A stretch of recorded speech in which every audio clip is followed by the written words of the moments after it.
Pra não dar chabu. Eu tô fazendo tanta coisa ao mesmo tempo que eu tô esquecendo as coisas. Fica tranquilo, isso aí faz parte. Eu tenho uma prova terça, uma prova quarta, uma quarta-feira que eu tô apavorado. Ah, fico triste ter nascido pobre.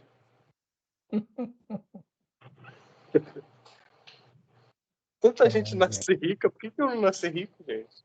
fazer o quê, né, cara? O que o mundo tem contra mim? Vamos lá então, gente.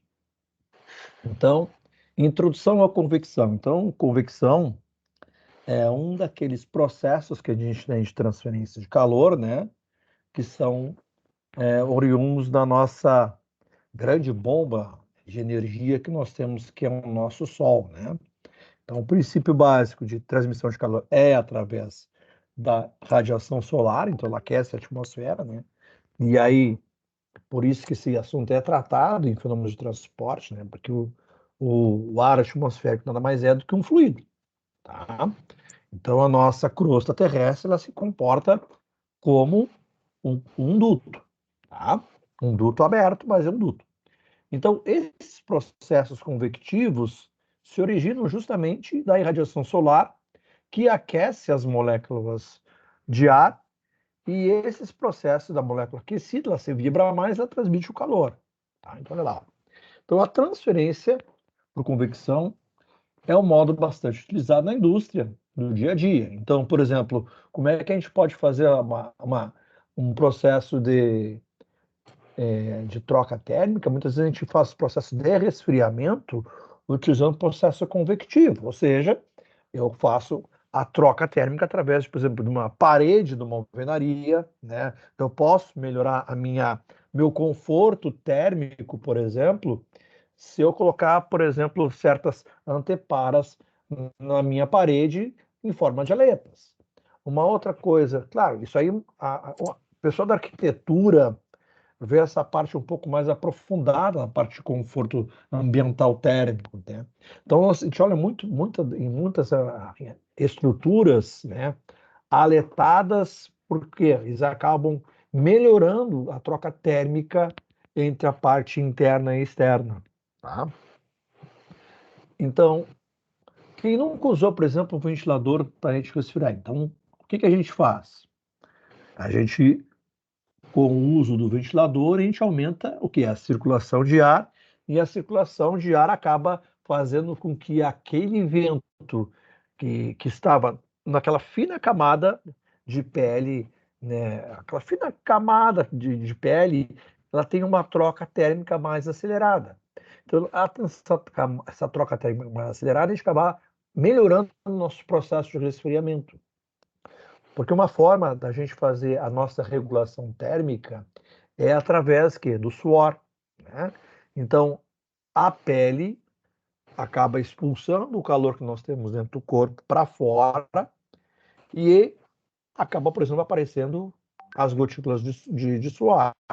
Se eu tenho uma troca de vento maior, faz com que esse meu processo do acúmulo do suor ele acabe se evaporando de uma forma mais rápida. Tá? Então, por exemplo, quando a gente aquece uma panela no fogo ou uma chaleira no fogo, que é um processo que envolve ebulição, mas também é um processo que envolve o quê? Envolve convecção. Porque a gente vai ter, claro que a parte de baixo da panela ela está sendo aquecida pela chama do fogão. Ele tem uma troca por condução, né?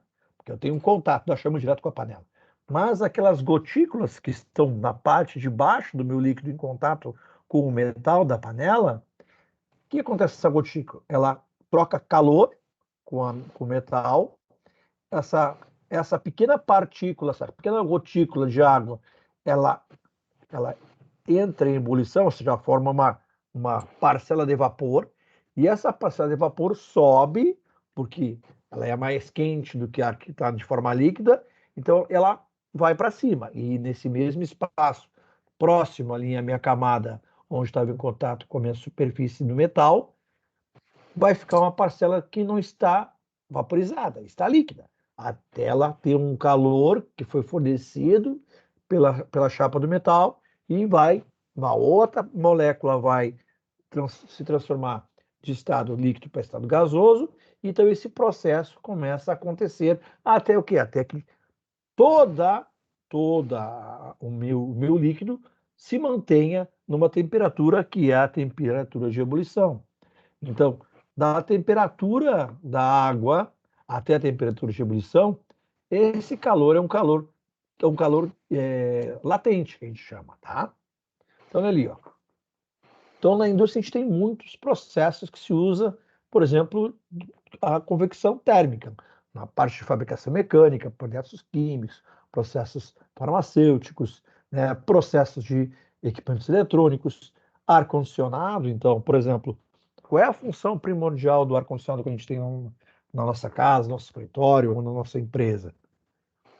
Por exemplo, se eu tenho um ar-condicionado que só seja, por exemplo, independente se é ciclo frio ou quente, por exemplo, no verão, ele pega o ar que ele tem dentro do ambiente, joga para dentro dele, ele tem lá o seu compressor, né? Então o compressor ele vai comprimir o fluido refrigerante, ele passa por uma serpentina, o ar quente passa em contracorrente àquele fluido que está na minha serpentina mais gelado, então ele resfria, então ele é jogado de volta para o meu ambiente mais frio do que ele entra.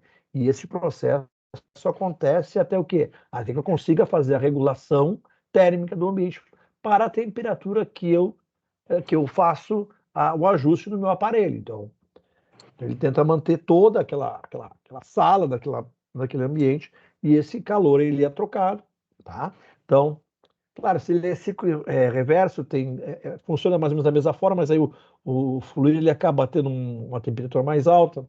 Então tem umas pequenas diferenças, mas o princípio básico é o mesmo de funcionamento. Então a transferência de calor ocorre de uma superfície ali, ó, de um meio estacionário. Então, ali, ó, então eu tenho um meio que está estacionado numa temperatura mais baixa ou numa temperatura mais quente, tá? E o fluido, então, em movimento, ele passa e troca calor, tá? Aquela visão que nós temos quando a gente olha a superfície de um carro na rua num dia quente, por exemplo, quem é que nunca olhou a superfície de metal de um carro? Vocês vão ver aquelas pequenas, como se tivesse uma ilusão de ótica com ar tipo tremendo em cima do carro. Quem é que já notou isso? Sim. Pois é, aquilo ali é o que? É o ar que está mais quente naquela parcela, quase que em contato com o metal. Então, o metal está quente, por quê? Por causa da incidência da radiação solar. Então, o ar que está mais frio, quando ele toca ali, ele aquece.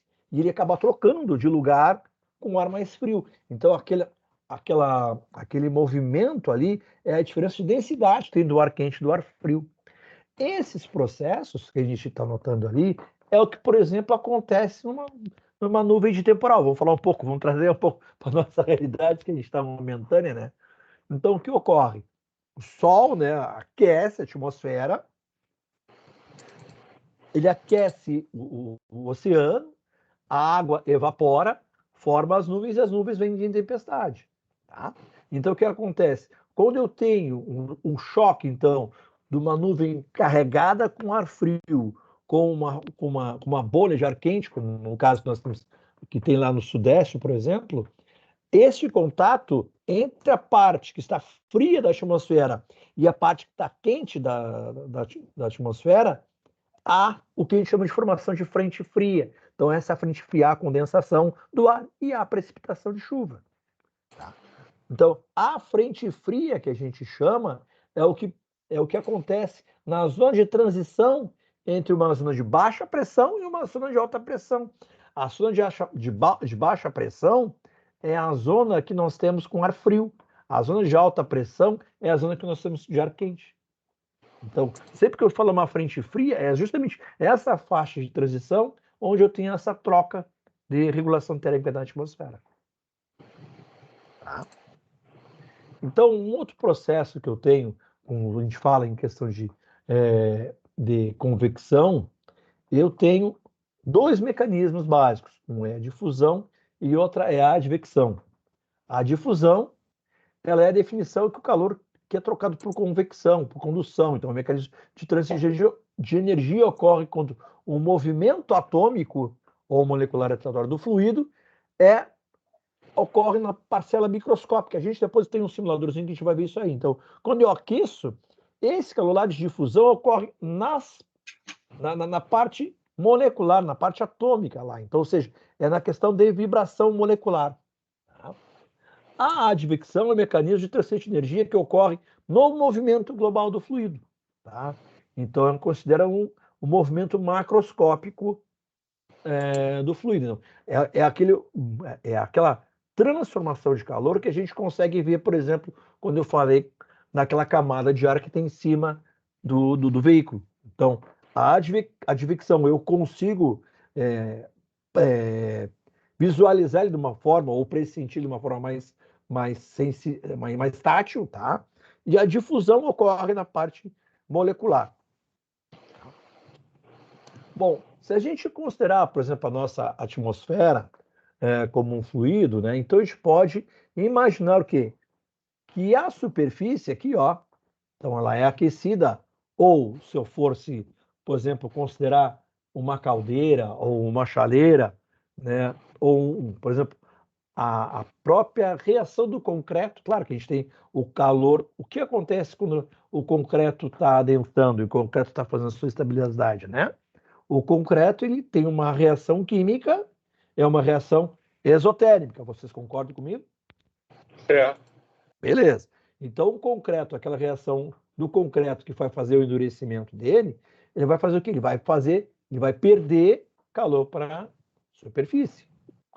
Por que a gente faz, né, a irrigação da minha superfície? Para que essa perda, no caso do concreto, não seja feita de forma acelerada, para que não ocorra trincas, ok? Sim, para que seja feita gradualmente. Gradualmente. Então tá.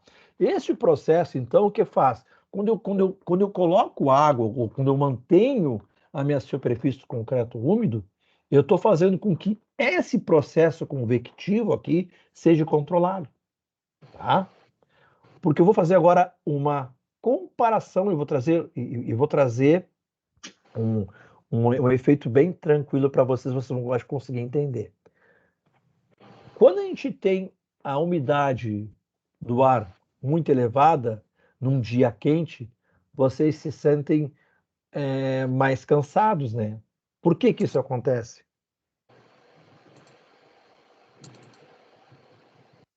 Porque o suor, no nosso caso, nosso corpo, né, faz com que eu não perca calor, né, para a atmosfera. Ou seja, então, o suor, se o dia está muito úmido, essa gotícula de suor que está no meu corpo, ele não consegue evaporar.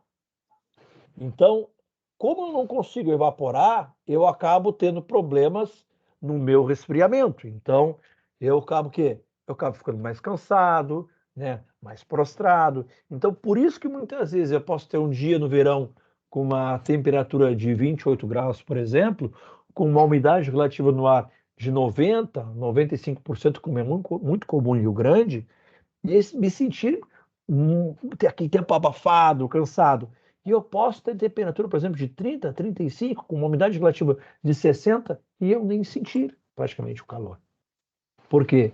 Porque se eu estou com uma umidade relativa do ar baixa, ele evaporou. Se ele evaporou, eu estou perdendo calor.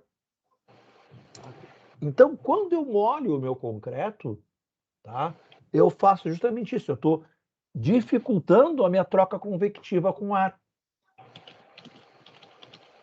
Então, essa é a principal função de tu manter o concreto molhado para diminuir a perda térmica, ou seja, para eu garantir que a minha temperatura de cura do concreto está constante.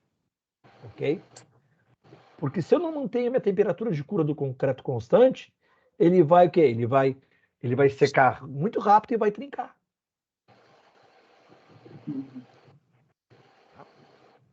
Então, se a gente imaginar que a minha camada, então, da minha superfície, seja de um carro, seja de uma superfície de uma caldeira industrial, seja a superfície de um concreto.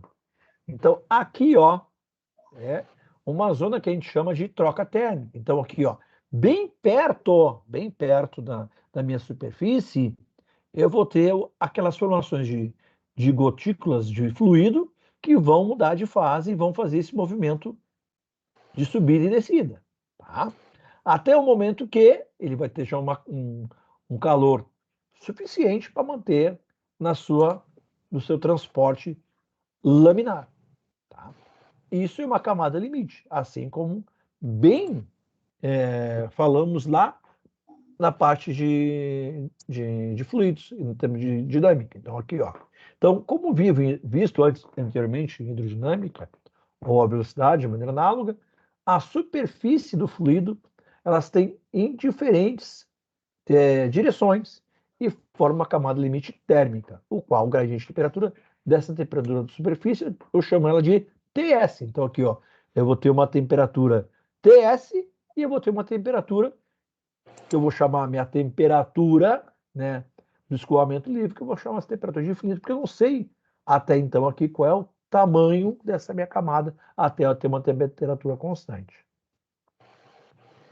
Então, a difusão dominante na região superfície aquecida e a velocidade do fluido numa baixa região.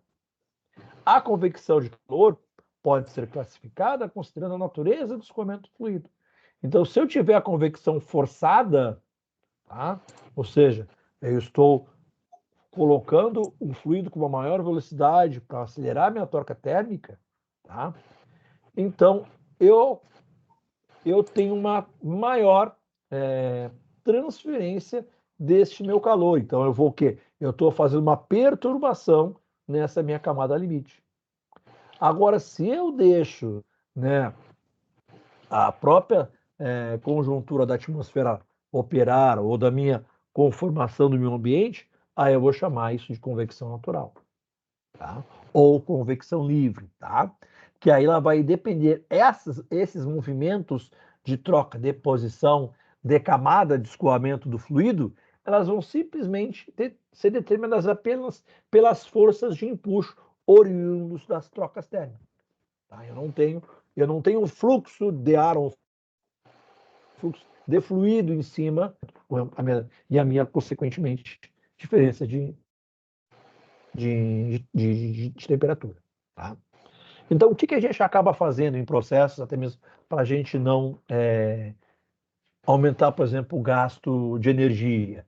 Quando eu necessito de uma grande troca térmica e se eu utilizo um processo de convecção natural, eu acabo aumentando a minha superfície de contato, ou seja, eu coloco aletas, né, ou anteparas, melhorando que a minha área de troca térmica entre o fluido e o meu meio ambiente.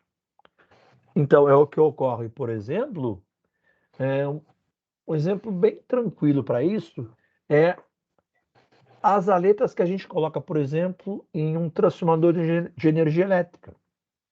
Então, por exemplo, um transformador, quando ele está em operação, o dominamento dele ele está imerso, né, tanto o de entrada quanto o de saída, em um fluido refrigerante que é um óleo.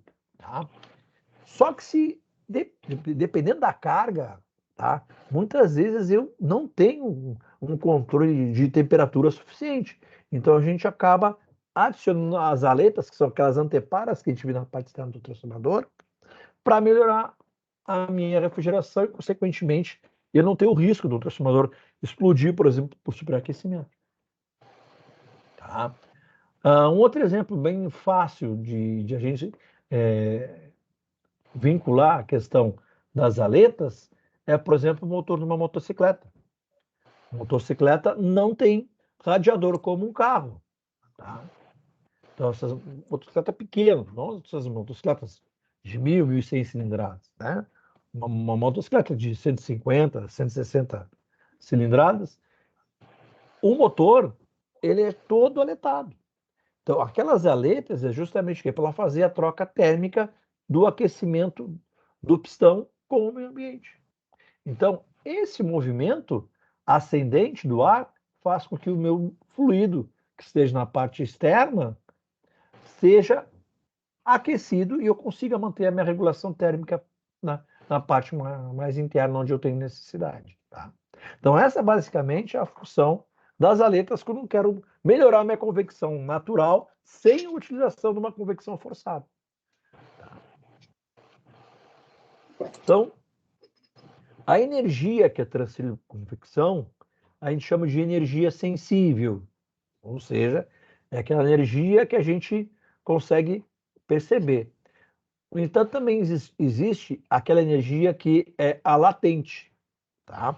Ou seja, que ocorre nas mudanças de fase. Então, sempre quando eu tiver a energia sensível ou calor sensível, eu estou me referindo à energia que é necessária para eu aumentar a temperatura no fluido. Quando eu estiver falando em calor latente ou energia latente, ocorre na mudança de fase. Então, por exemplo, se eu tenho água congelada, gelo, tá? A menos 10 graus. Tá? Se eu tiro o gelo do freezer e coloco, por exemplo, em temperatura ambiente, ele vai começar gradativamente a aquecer, né? Aquece, vai aquece, até que temperatura ele vai começar a aquecer, que ele vai começar a derreter.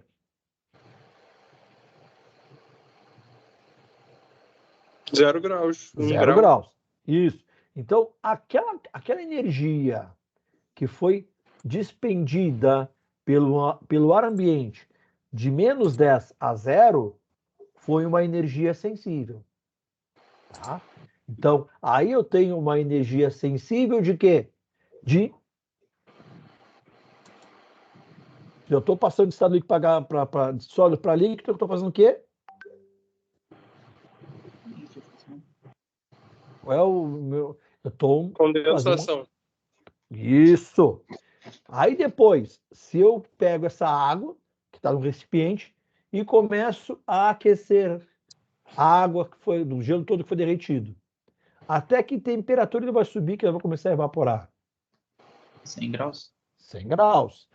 Então, quando ele tiver de 0 a 100, é, de novo, energia sensível, calor sensível. Quando ele começa a 100 graus, ele vai permanecer a 100 graus até a última molécula de água ser transformada em vapor. Tá?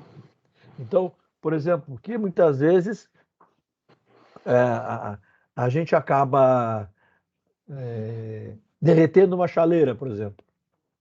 Porque a chaleira, ela vai... já teve alguns acidentes domésticos bem complicados. A pessoa se esquece, por exemplo, da chaleira no fogão. Até ter água ali dentro, ela não vai subir a temperatura. No momento que a água evaporou toda, ele vai começar a subir a temperatura. E aí, dependendo do metal, ela vai, né, encanecer a chaleira, vai derreter, aí tem o risco de incêndio, né? Uma questão doméstica. O que acontece, por exemplo, num processo industrial, onde de geração de vapor? Então, a água é colocada dentro de uma caldeira, né? A caldeira, então, ela é fornecido um calor para ela, um calor latente, primeiro um calor sensível para ela ser transportada de líquido para até vapor, e aí então acontece o fornecimento de um calor latente, e aí depois ela começa de novo num calor sensível, porque dependendo da aplicação, a indústria vai usar um vapor aquecido ou um vapor superaquecido, dependendo do processo industrial que ela vai ser necessário. Beleza? Bom, existem aquelas leis que a gente chama de leis de Newton, né, para o resfriamento. Então, a convecção forçada ocorre quando o fluido é causado por um meio externo, tal como um ventilador ou uma bomba hidráulica. Tá? Então, um exemplo do gelo. Tá? O que ele nos diz ali? Ó, tá? Que a lei do resfriamento, ou seja, ali que ó, o fluxo, né, térmico, o que vai ser? Ele é dado, né, pela nosso H, a diferença da temperatura, né, da superfície e a temperatura do ponto que você quer medir. Então, é a temperatura de escoamento. Então, ali, ó, o que é o fluxo de calor por convecção? Esse fluxo pode ser um calor sensível ou latente. Tá? E o H é o coeficiente de troca térmica por convecção. Tá? E se eu quiser saber também o meu calor latente, também é que eu vou ter depois um coeficiente calorífico de cada substância para entrar em ebulição. Olha aqui, ó. Então, olha aqui, ó. Para a convecção natural, tá? Gases, tá? Vão ter o seu H entre 2 a 25 watts, metro cúbico e Kelvin. Quero reforçar. Sempre que a gente lida com convecção e com calor, nós vamos fazer sempre as transformações de temperatura para Kelvin. Nós não vamos usar nunca em graus Fahrenheit ou graus Celsius, tá? Ó, para líquidos entre 50 e 1000, convecção forçada, aí os gases vão passar de 25 a 250, de convecção forçada para líquidos de 100 a 20 mil. Para ebulição ou condensação, os nossos módulos ficam de 2.500 e 100 mil, dependendo da substância. Então, eu também, é uma maneira de eu identificar uma substância também, pelo seu módulo de troca de convecção, de calor de convecção. Tá? Então, eu também consigo identificar que tipo de substância é, ou seja, é uma propriedade também da substância, é uma propriedade da matéria, assim como a massa específica, tá? Então, olha ali, ó.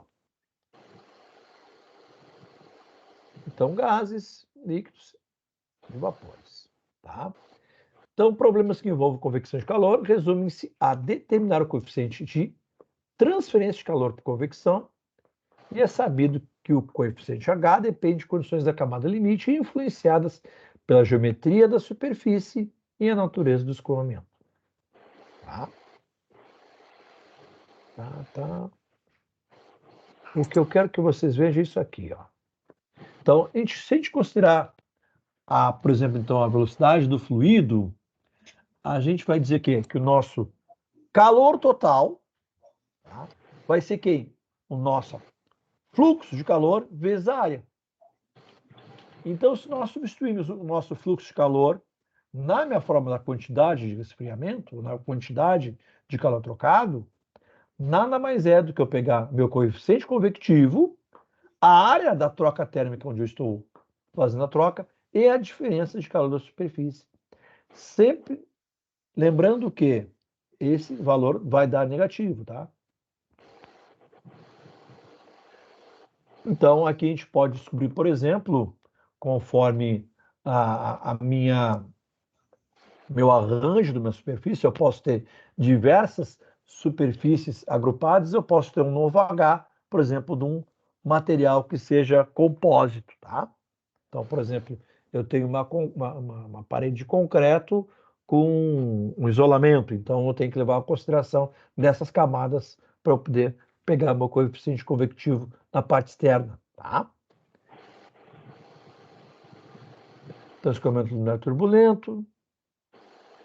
O número de Nusselt, ele é um parâmetro adimensional, né?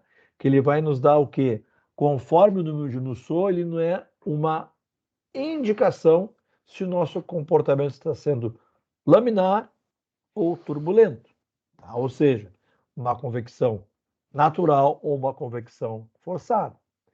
O número de Nusselt, então, é um parâmetro de dimensão muito utilizado no coeficiente de troca de calor por convecção. Ele indica a relação da convecção para a condução de calor. Então, vai ser o quê? O meu H da substância, a minha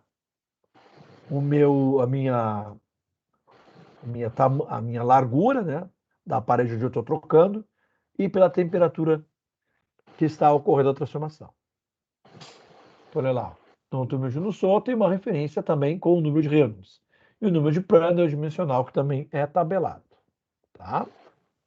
Então, eu consigo ver, por exemplo, a área que eu quero trocar, relacionando o número de Reynolds crítico com uma relação que eu posso, por exemplo, eu consigo ver qual o tamanho de uma área letada que eu preciso acrescentar para ter uma troca térmica. Para a engenharia civil, isso não tem tanto impacto, tá, gente? Mas para a engenharia mecânica, onde eu faço, por exemplo, dimensionamento de aletas em caldeiras, sim. Para vocês não vai impactar muito. É só para vocês terem conhecimento de que existe. O que eu quero mostrar para vocês é isso aqui, ó. Vamos lá, só um pouquinho. Vou até botar aqui no grupo isso aqui.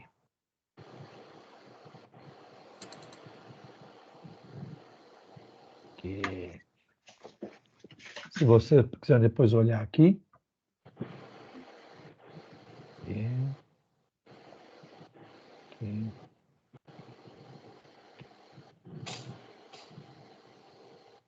Olha aqui.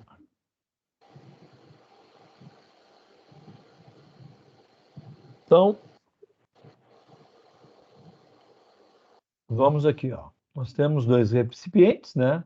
Óleo e azeite de oliva. Ó.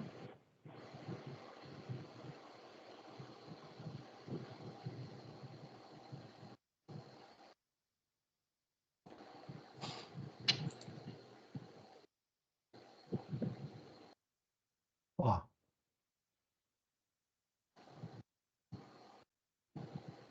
Vocês viram que está aumentando ali o termômetro? Ó. Aham. Sim. O que a gente pode, né? Olha lá. Ali.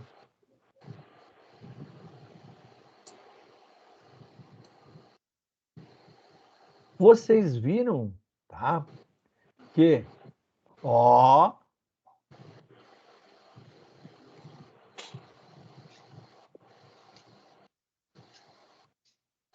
a água começou a ferver antes do óleo, né?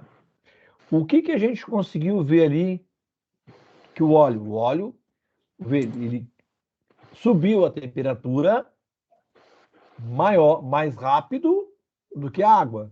O que a gente pode concluir disso? Que o ponto de ebulição é diferente, ué. Ou seja, o meu coeficiente térmico do óleo, ele é maior. Então, ou seja, ele consegue, ele tem uma capacidade de absorver mais a caloria do que a água. Tá? Vamos tirar o óleo daqui. Tirar daqui, vou botar o termômetro lá. Vou botar o tijolinho aqui. Vamos botar o aço aqui. Vou botar o termômetro.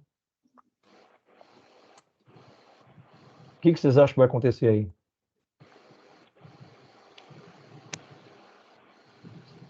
Olha que legal aqui, ó. Isso aqui é energia térmica, tá? Ó, eles estão resfriando ainda, ó. Tirei eles, estão resfriando. Pode se eu aquecer aqui, olha lá.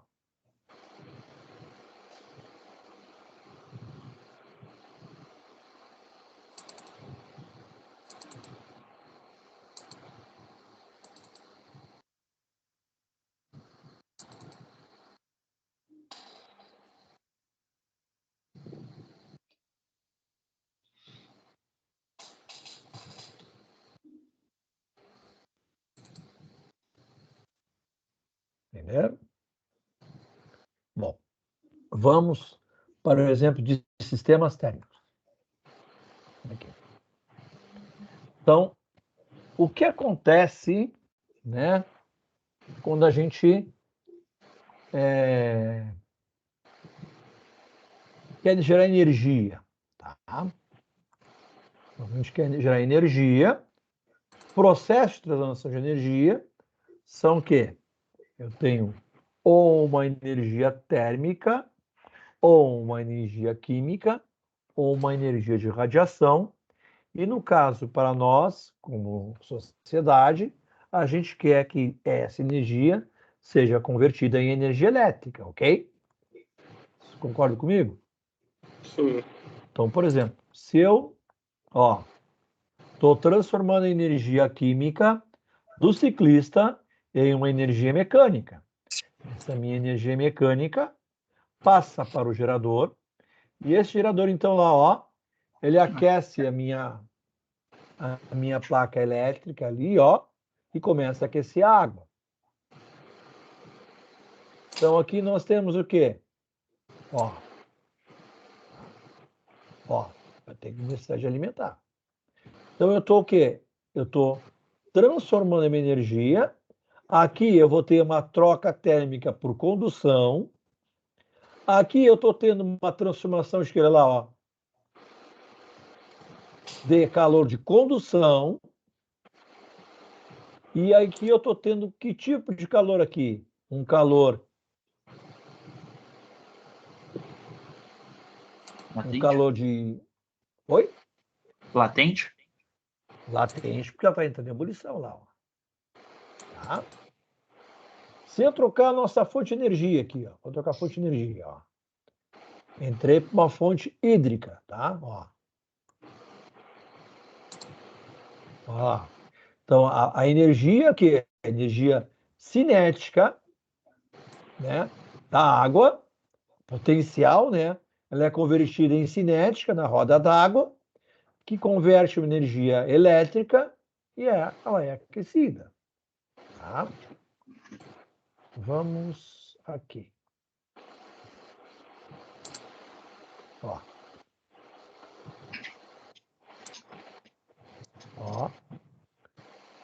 Mudei para a lâmpada. Tá? Vamos ao exemplo do Sol. O Sol nós temos que mudar o gerador. Então é a mesma coisa, né? Então a energia do Sol, né, é captada pelas células fotovoltaicas. Ela é convertida então uma inversora de frequência em energia elétrica que alimenta a lâmpada. Bom, eu posso mudar ela para quê? Por exemplo, para uma lâmpada de LED, né, ou uma lâmpada fluorescente, ela tem uma eficiência maior, ou seja, ela transforma em luz e com muito pouca perda de calor. E se eu tiver um vento, né, então eu transformo ela em vento. Se eu aumentar as nuvens, é o que vai acontecer aqui. Diminui a minha geração de energia. Tá? Vamos para o outro simuladorzinho. Esse aqui é de estados. Mudança de estados de energia.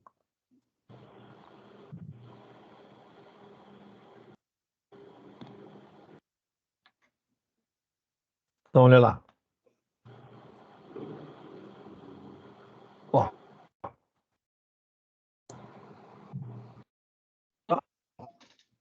Estado sólido. Então, aqui, vamos botar a temperatura de...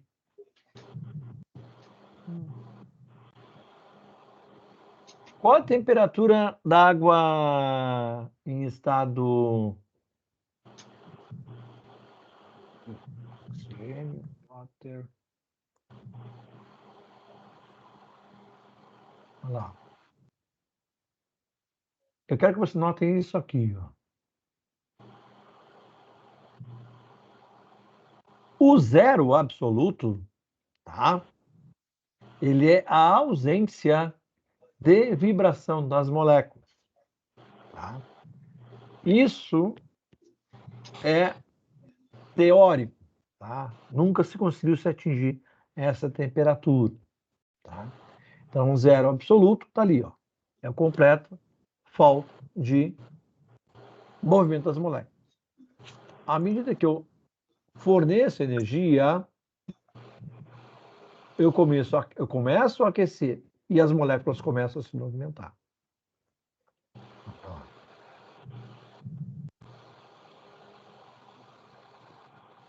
Então, a temperatura de 0 graus, tá? Apesar da gente 0 graus centígrados, desculpa, é a temperatura de 273 Kelvin. Então, apesar da gente não notar, tá? A água, mesmo em formato no seu estado sólido, ela tem energia molecular vibracional, ela tem calor. Olha lá. Então, a 273, ela Tá seria no estado sólido. Tá?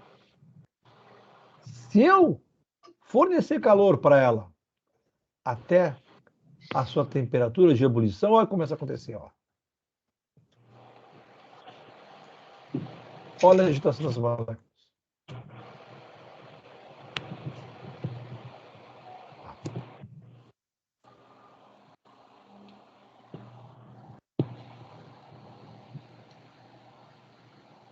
Tá? Mudança de fase. Vamos usar a água. Tá? Vamos. Aqui, né, é o nosso diagrama das fases, tá? Como é que seria o ponto triplo da água? O ponto triplo da água, ou seja, é aquele estado da matéria onde a água ela está nos 3 estados. Então, eu vou ter parcela da água em gás, parcela da água líquida e parcela da água em gelo. Então, se eu puxar ela para cá, ó.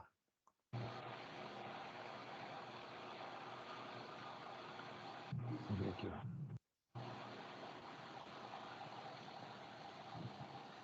ó. Aí, ó. Eu estou fornecendo pressão aqui, ó. Ó. Aqui é o ponto triplo da água. Olha lá, ó. Aqui tendo o quê? Uma pressão de vapor zerada. Apenas a pressão do vapor da água. Aqui é uma temperatura de 256 Kelvin. Se eu fornecer pressão, olha aqui, ó.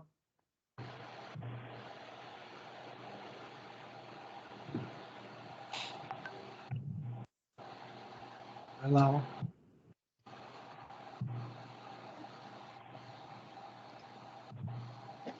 Olha o deslocamento da minha fase aqui, ó.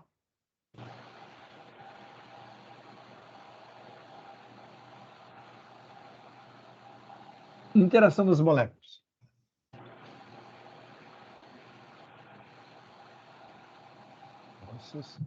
Então, aqui são forças que ocorrem da energia de ativação das moléculas. Ó.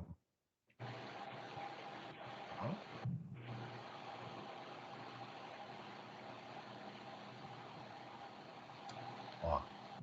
Elas ficam trocando energia.